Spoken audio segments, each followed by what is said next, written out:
Predivan sunčan dan. Di danas?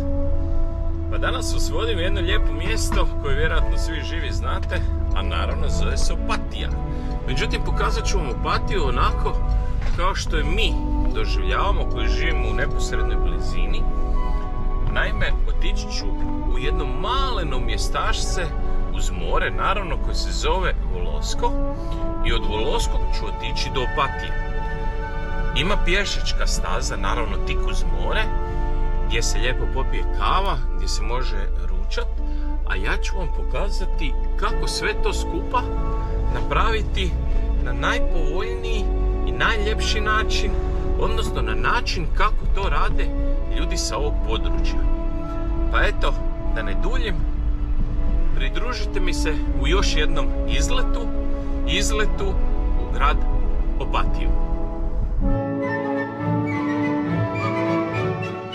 Opatija je poznato turističko odredište smješteno na istočnoj obali Jadranskog mora. Opatija je poznata po svojoj bogatoj povijesti kao elitnoj turističkoj destinaciji koja datira još iz 19. stoljeća.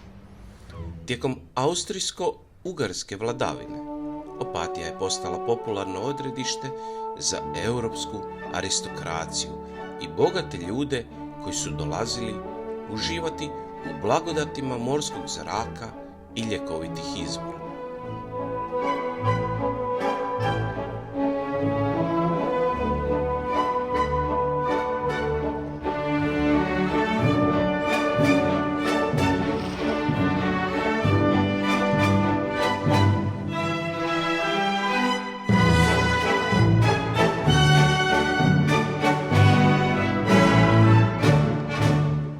Lungomare je šetnica koja se proteže uz obalu između Voloska, Opatije i Lovrana, pružajući posjetiteljima prekrasan pogled na more i okolne krajolike. To je popularno šetalište za lokalno stanovništvo i posjetitelje koji žele uživati u mirnom okruženju i svježem morskom zraku.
Opatija je poznata po svojoj prekrasnoj arhitekturi koja kombinira različite stilove poput secesije, baroka i neogotike.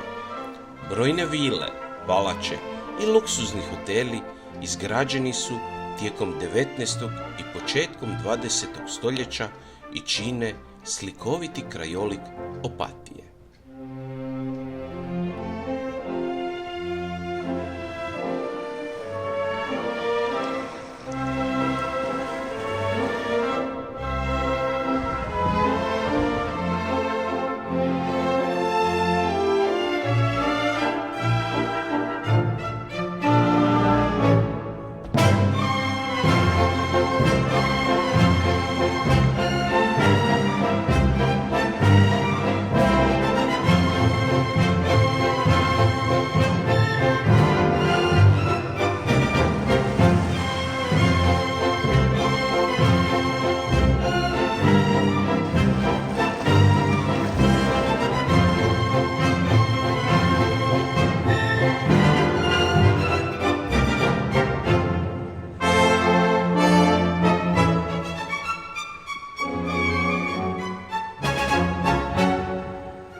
Opatija obiluje zelenim parkovima i vrtovima koji pružaju osvježavajući kontrast urbanom okruženju.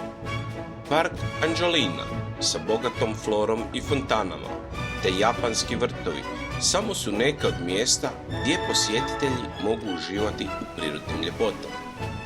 Opatija je poznata i kao wellness destinacija, koja nudi razne spa centre, masaže i tretmane za opuštanje i revitalizaciju tijela i uma.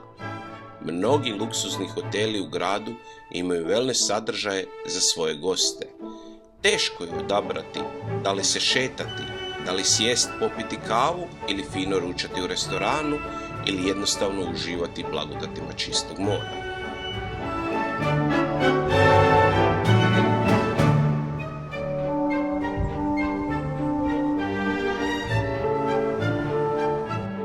Ovo je dom brojnim kulturnim događanjima tijekom cijele godine, uključujući glazbene festivale, koncerte, izložbe i kazališne predstave. Posjetitelji mogu uživati u raznolikim kulturnim aktivnostima tijekom svoga boravka.